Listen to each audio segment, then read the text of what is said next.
How do K-pop management companies decide what countries to include in a group's tour stop? How do they decide the venue size? Is the venue size of an artist concert a gauge of their popularity? Why didn't Blackpink play in a bigger stadium in the US? Shouldn't they have played in venues like SoFi and MetLife? How come Twice is playing SoFi? Are they that confident they can sell out the stadium? Isn't Blackpink more popular? They even played in a stadium in Malaysia, Singapore, and Mexico. These are some of the questions we will answer in this video. Let's start. Hi! Please don't forget to like, subscribe, and hit that notification button. I would really appreciate it. Is the venue size of an artist's concert a gauge of their popularity? Well, it's not only a gauge of their popularity, it is one of the most accurate measures of an artist's popularity. Attending a concert presents many barriers to entry. Cost is a huge barrier because you're not just paying for the ticket itself. You have to travel unless you live within the area. You will either fly or drive. Both are big expenses. You also have to eat out, which also adds to the expense. There's also the physical hazard, time, energy, preparation, and the innate risk of being in a crowded area. And let's be honest, if it's a big venue, unless you've got real great seats, you will most likely barely see the performers. So many don't even bother. There is also limited awards or recognition which fans live for. Album sales and streams are reflected on the charts the next week. The best recognition you can get from concert attendance is media write-up and bragging rights. Okay, now that that's out of the way, let's start discussing how a management company decides what city or countries to include in a tour and how they decide the size of the venue. Just note that for artists in the caliber of Taylor Swift and BTS, you can literally drop them in any stadium in the world and they will most likely sell out that damn stadium.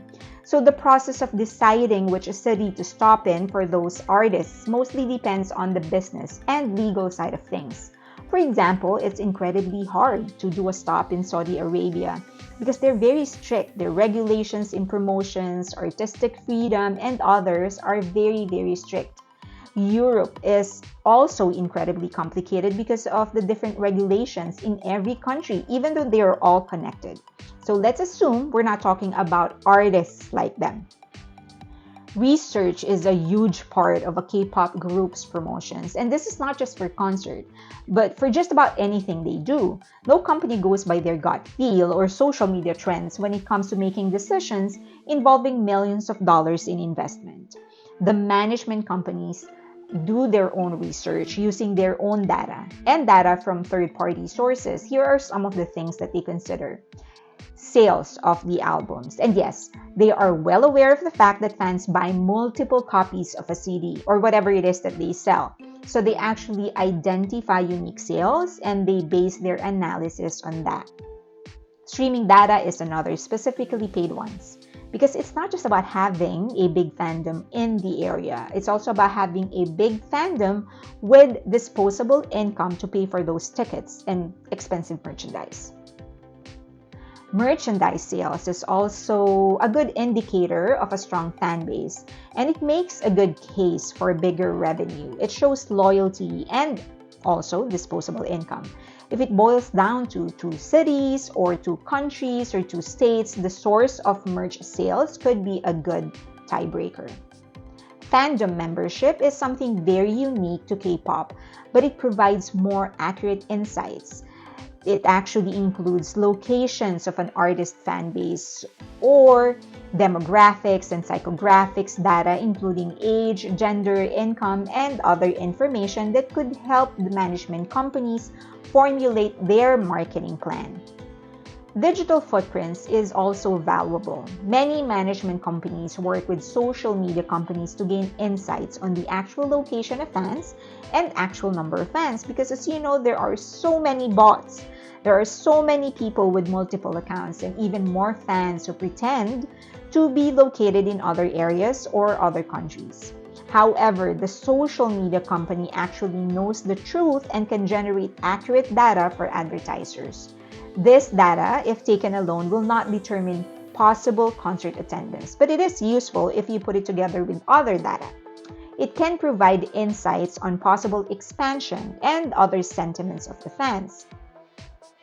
Accessibility is another consideration. An artist may be popular in Wisconsin, but that's not a very convenient destination. So the concert may be moved to Illinois because that's still close to Wisconsin and still accessible to neighboring states. Blackpink's US leg was actually in 3 major states: California or the West, New York or the East, and then Illinois for the Midwest. BTS's decision to do their last semi-residency in Vegas was also a strategic one. It is one of the most accessible cities in the whole of the US. It also offers flexibility in providing concert goers a more complete experience because Vegas is actually designed for events like this.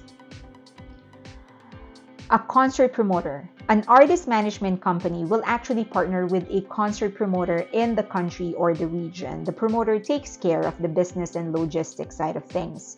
They will come up with a proposal, and that includes recommendations on what cities in a country or what countries in a continent should be included in the stops. Their data and the management company's data, if everything was done correctly, should be largely consistent. The objective is to find the areas where there is big enough of a fan base within its radius to make money.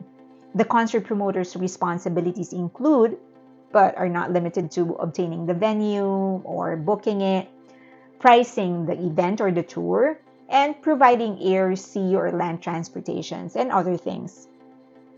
Traditionally, the promoter fronts all the costs involved in putting the tour together, including fees of the artists. Yes, many artists actually have a set fee over and above a cut of the ticket sales.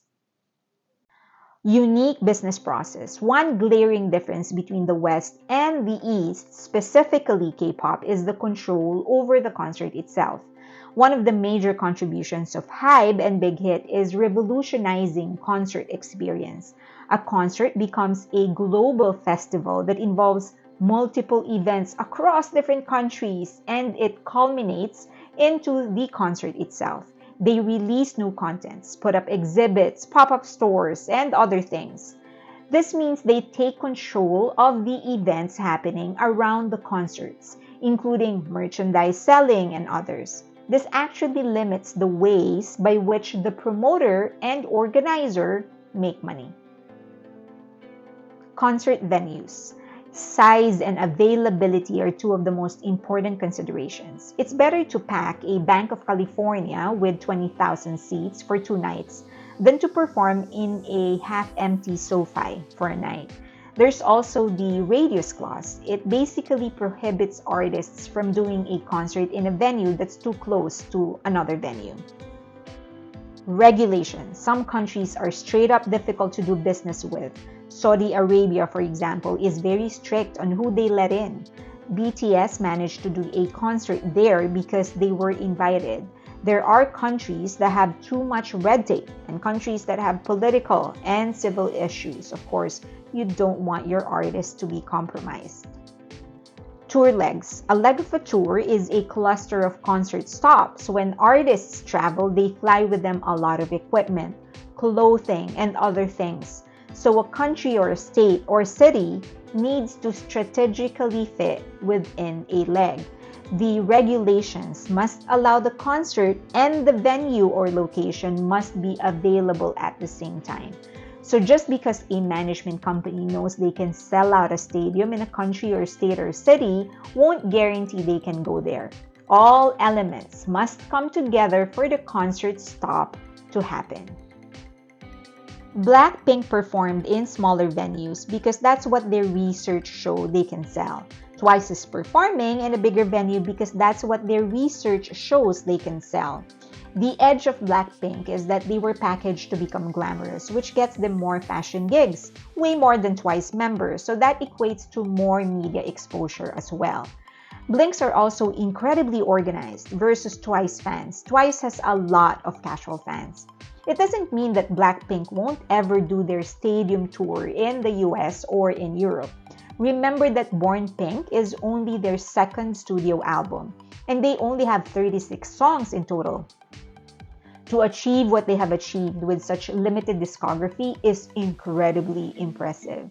I believe they will get their North America and European stadium concerts soon enough. I also believe that there are a lot more K-pop artists that will embark on a tour in North America in 2023. Stacy, Ivy, New Jeans, NMIX, Lesser FM. Stray Kids will probably do at least one stadium. TXT and N-Hyphen will probably do larger venues this year. Leave your comments in the comment section. I would love to hear your thoughts.